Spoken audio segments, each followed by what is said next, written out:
Hi there, everybody. I am Karl Groves. I am Chief Innovation Officer here at Level Access. I am joined with you today by my very good friend, Meryl Evans. Meryl is with us to talk about a very specific topic that's really near and dear to our hearts, and that is this theme that she has in a lot of the things she does, which is progress over perfection. But before we get into that, Meryl, do me a favor, introduce yourself to our audience and let us know a little bit about you. Howdy, y'all. I'm Meryl Evans. I was born profoundly deaf, so I'm going to start right off with that because not everybody knows that. And besides, my accent kind of a giveaway because you can't travel anywhere to find it. I was born with it. As Karl said, I am an accessibility consultant and speaker. I'm not talking about this topic so much that I have a ton of shows like this one that say progress over perfection. And I'm very excited to have this conversation. Thank you for having me, Karl. So let's dive right in and let's talk about like what is progress over perfection. You're very consistent in this message on LinkedIn and social media when it comes to accessibility and thinking about digital accessibility specifically. What does progress over perfection mean for you? So people feel overwhelmed and getting started with digital accessibility. It's daunting. That is why I preach the progress over perfection approach. It's about taking that first step, no matter how big or small. Progress is not always a straight line. Heck, sometimes it means going backward. The key is to keep moving. And for those who are digital accessibility professionals, this approach means educating, not berating. It means forgiving mistakes and being flexible. It also means there was sometimes no right or wrong answer, especially where disability language is concerned. It's also a mindset that makes us more open to civil conversation and working to make change. Here are two examples on the difference. Someone identified themselves as hearing impaired. A deaf person went on a tirade saying it was offensive.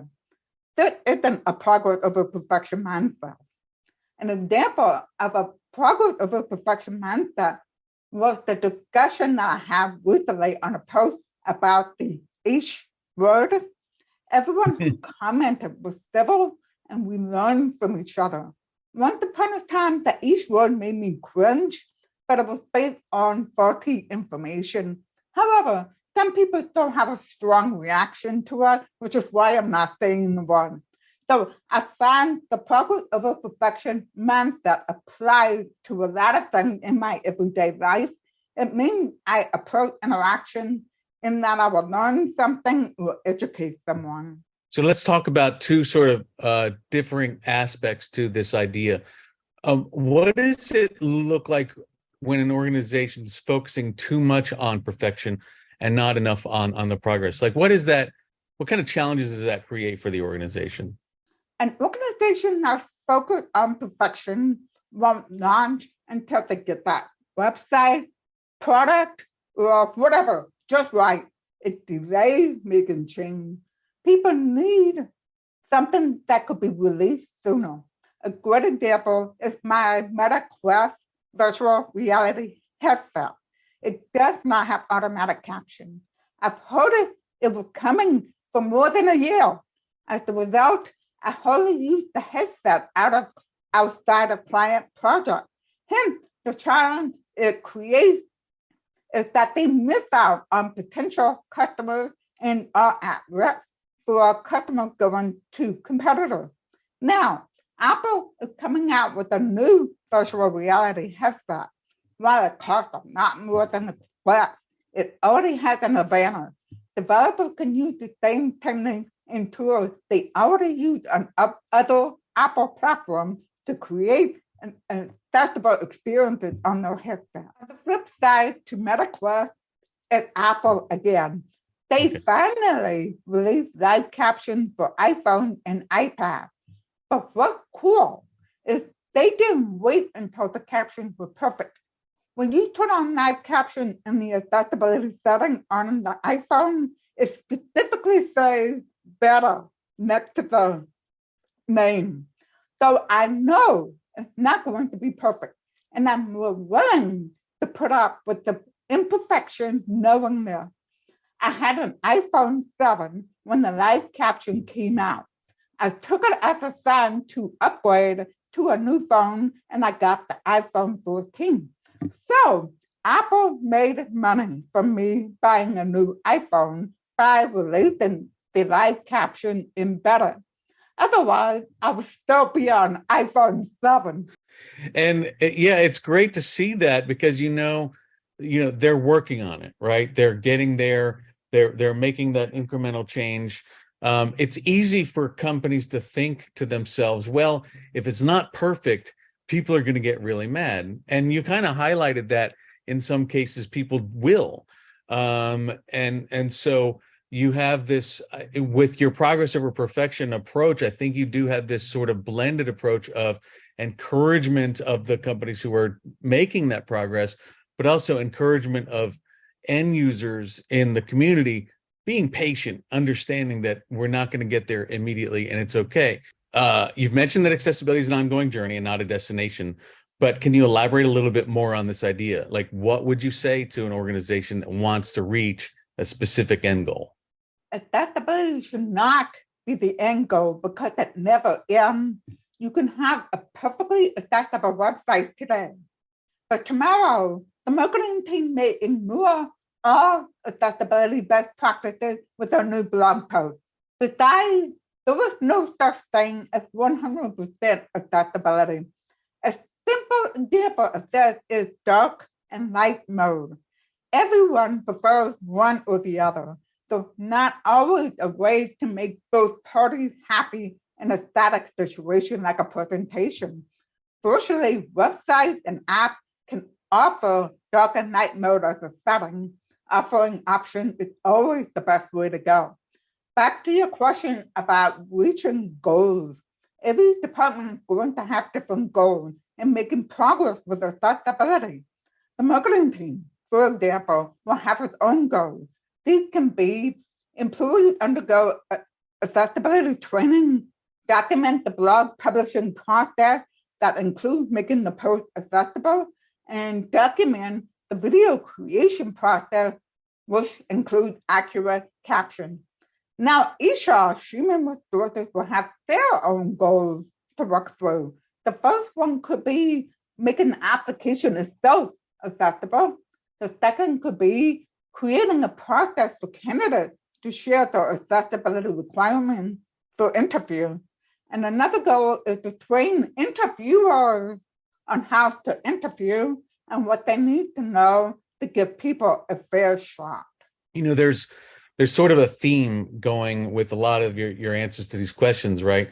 And some of that is that products and services are never really static. Even, and you talked about this with the iPhone, right? You talked about iPhone 7 and then you upgraded to 14.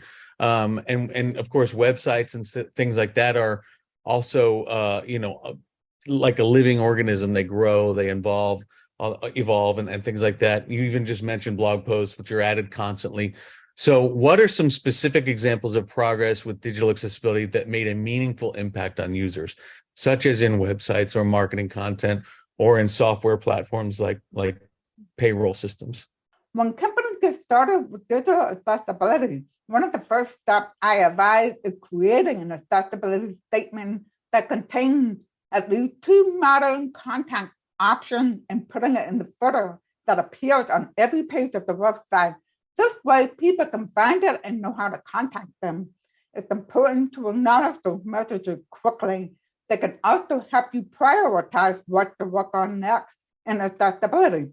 And I said modern because I've been on websites where the contact was a mailing address or a fax number. I know that's just, marketing content. There's a lot of simple things marketing can do to make their content more accessible. Simply capitalizing the first letter of each word or abbreviation in the hashtag and user ID and links makes a big difference in improving readability for everyone, not just screen readers. Another one is to describe images. I have a photo that I described as back of me in the kayak heading towards the tree as I raised the oar over my head in victory. I hope that painted a picture in your mind, Karl. The progress over perfection approach is to start adding images, description. Don't worry about getting it perfect. There's no one right way to do it. So, posting kayaking will be acceptable. It's progress, and it gives you the most noticeable thing about it. It's better than leaving it blank, especially at a time when automatic art text may add a whole lot of nothing as they did for this particular photo. Automatic art text said, photo of Meryl Evans on June 12, 2023.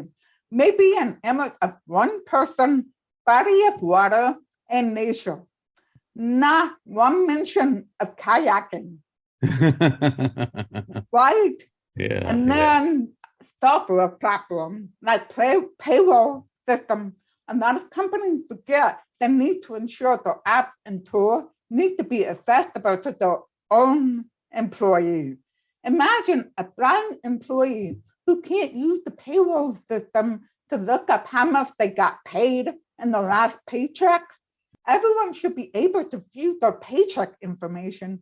They may not be able to navigate the entire system, but at least they can get the most important information. Right. Yeah. Yeah. Getting accessible experience out of the most core tasks that the person's going to be using. Yeah. So when an organization is just getting started with digital accessibility, how can they balance celebrating incremental wins with the acknowledgement that there's a lot of work ahead of them? Like, how can they sustain momentum? Absolutely vital to celebrate the small wins, to remind employees they are making a difference. I don't know about you, Karl, but I know when my manager would tell me I did a good job, and to keep it up, it fired me up and gave me the motivation I need to sustain momentum. As you celebrate the win, ask something along the lines of keep it up as a gentle reminder that this is still a work in progress. So I'm curious, what might stop organizations from thinking about digital accessibility in terms of progress over perfection? Once they've learned about progress over perfection mindset, they are sold on it. They feel like it eases the pressure and lets them focus on forward progress. It's usually the ones who have not been exposed to accessibility that don't have this mindset yet, or the newer to accessibility. I've yet to see anything negative about progress over perfection. So, okay, let's wrap this up with sort of a discussion about like accessibility champions. So often we encounter a situation where one or more people at an organization are what we call accessibility champions. They're trying to like encourage adoption of accessibility, across the broader team. Do you have any advice for these people to sort of create buy-in and keeping progress over perfection in mind? How can they do that? Depend on the champion's role and the team's current accessibility adoption level or maturity level. For example, are they a web developer who makes accessibility part of their process? But that's the extent of the accessibility on their team. It's important to keep in mind that the manager and coworkers have a lot on their plate. Aside from their work and their accessibility, even their personal lives occupy their thoughts. Remembering this helps you make a stronger case as you'll want to show them accessibility doesn't add much time to their work when it's baked into the process. The developer can show how they implemented accessibility and teach the team how to do it. They can drive the point home by getting feedback from someone who uses accessibility. Another powerful way to make the case is to show them video of people with different disabilities interacting with the website or product. That is just always blows my mind. It's just amazing to watch. And because user stories have a way of tugging the heartstring in building empathy. So, Meryl, that takes me to the end of my questions. I really, really appreciate talking to you every time I get to talk to you. But I also just want to say on behalf of Level Access for taking part in this and sharing with your ideas. Is there anything else you'd like to share before we go? Just get started to worry about anything. Just pick one thing. I know there's a lot, but just pick one thing. That's what I did. I picked one thing, I mastered it, and then I moved on to the next thing. Awesome. I like that idea. Thank you very much, Meryl. Thank you very much for having me, Karl.